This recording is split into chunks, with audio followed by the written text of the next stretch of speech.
Olá, meu irmão, minha irmã, com alegria queremos partilhar um pouco sobre a liturgia deste 23º domingo do tempo comum, que está no Evangelho de Mateus, capítulo 18, versículos de 15 a 20.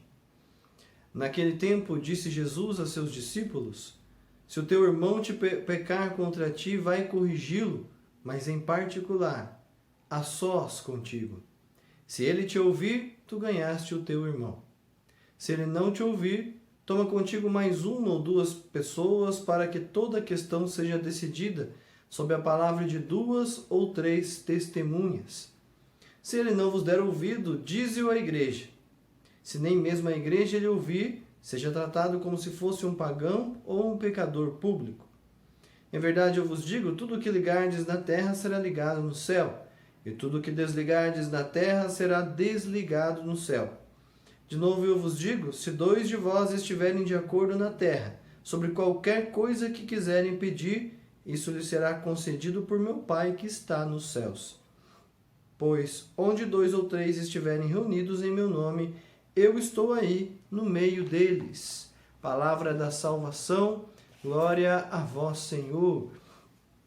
Então, meus irmãos e minhas irmãs, nós temos aqui duas faces de uma mesma realidade. Esta realidade, de fato, é a comunidade, a assembleia, a eclésia, portanto, a igreja. A igreja é uma realidade fundada e querida por Deus, afinal de contas foi o próprio Cristo que a fundou. Então, e Deus deu para nós esse ensinamento sobre a necessidade de caminharmos em comunidade. Então, quando nós temos, por exemplo, uma ideia sobre vou viver a minha vida sozinho, a minha vida com Deus, somente eu e Deus, e esse tipo de coisa. O próprio Evangelho de hoje está dizendo para você, não é sozinho. Claro que você tem os seus momentos com Deus, os seus momentos pessoais, mas a nossa fé, a vivência dela é comunitária. Tanto é assim que o Senhor diz assim, onde 2 ou mais estiverem reunidos em meu nome, eu estarei no meio deles. Significa o quê? Que a partir de 2 pessoas, já das leituras rabínicas mais antigas já mostrava essa realidade, a partir de 2 pessoas já é uma comunidade. Já são pessoas que se unem em torno de um mesmo objetivo, que vivem em comunhão e tudo mais. Portanto, a nossa fé é comunitária.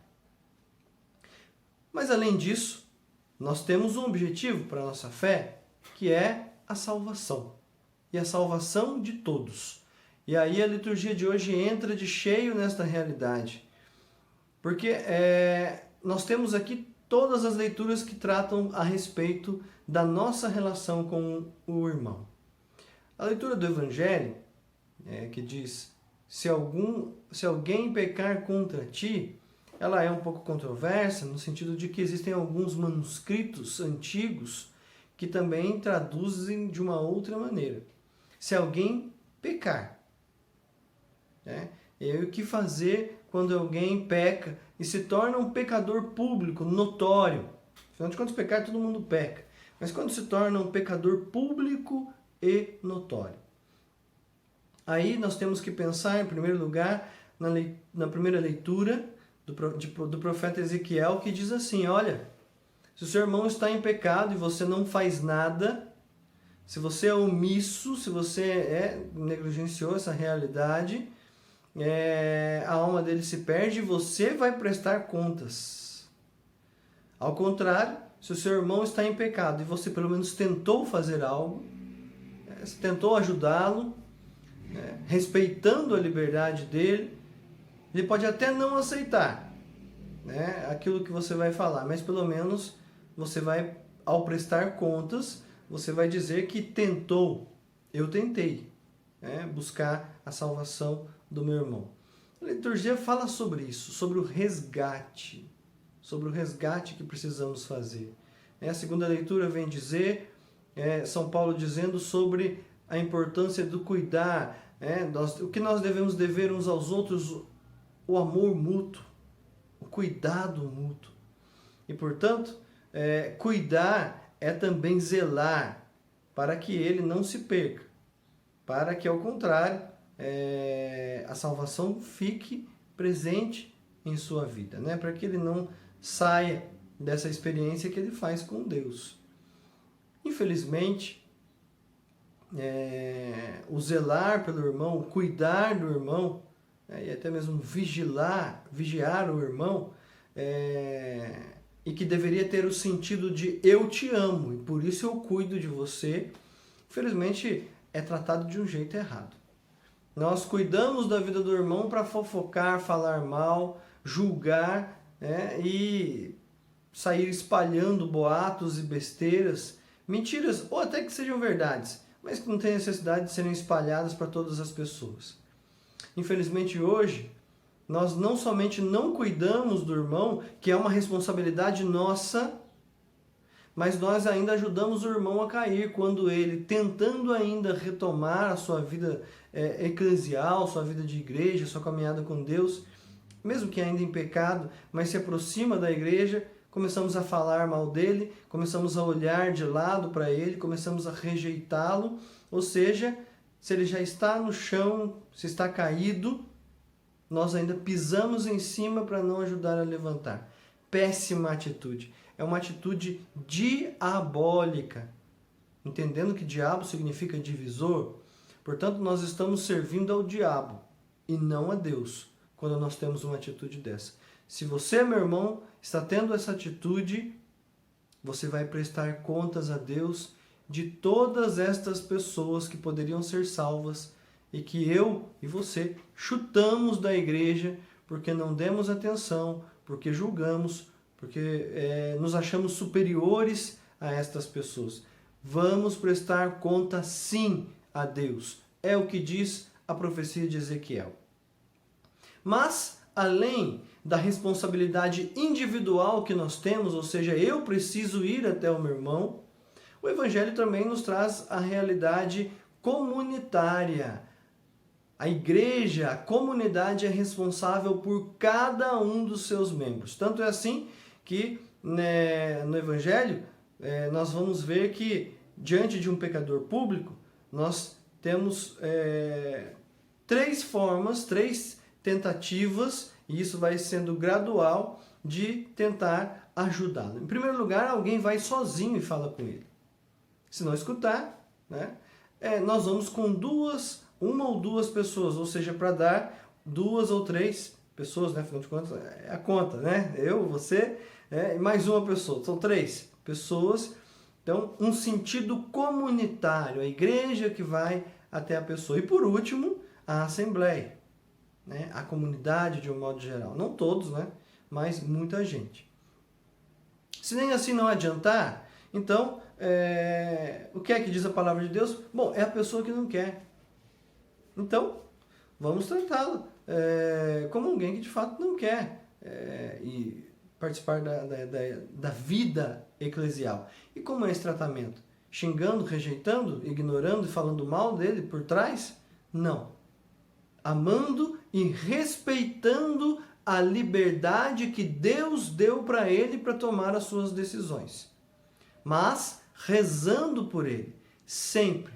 Nós não podemos perder a salvação de ninguém.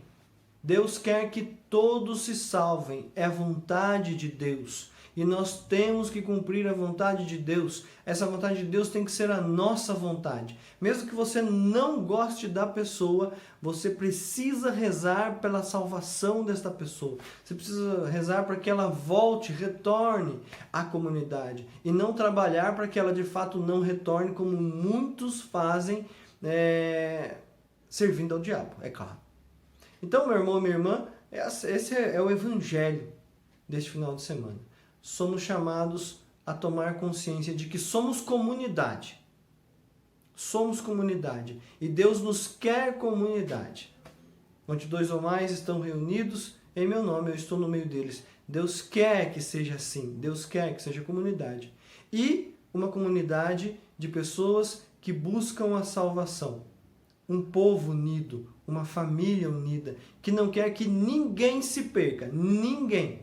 e que, portanto, vamos fazer de tudo para que as pessoas possam ser salvas. Vamos fazer de tudo para resgatar as pessoas que estão longe de Deus. Vamos fazer de tudo para não permitir que as pessoas que estão caindo ou que estão para cair de fato caiam, para que elas se mantenham firmes em Deus. Esta é a vontade do Senhor. Eu convido você neste momento a fechar por um instante os teus olhos. Pense naquelas pessoas que estão próximas de você e que você sabe que estão caindo, estão se afastando da vida da comunidade, estão se afastando da vida da busca de Deus, da busca da salvação. O que está acontecendo com essas pessoas? Estão caindo por causa do pecado, estão se afastando talvez por conta das necessidades, estão passando necessidade, não estão participando de mais nada e ninguém vai até elas, ninguém toma a iniciativa, ninguém toma a atitude de ir até elas, ver quais são as necessidades que elas têm, o que é que nós podemos fazer para ajudá-las. São nossos irmãos e irmãs. Se você conhece, se você lembrou agora destas pessoas, do nome delas, do rosto delas, de onde elas estão, eu te convido a se comprometer com Deus, de ir até elas. Não precisa ir sozinho, pode ir com mais pessoas, mas não abandoná-las, não rejeitá-las, lutar por elas, respeitando a iniciativa delas, respeitando a liberdade delas, mas nunca desistindo delas. Se elas disserem não, de fato, se insistirem em continuar neste caminho, continuaremos amando-as, respeitando-as e rezando por elas.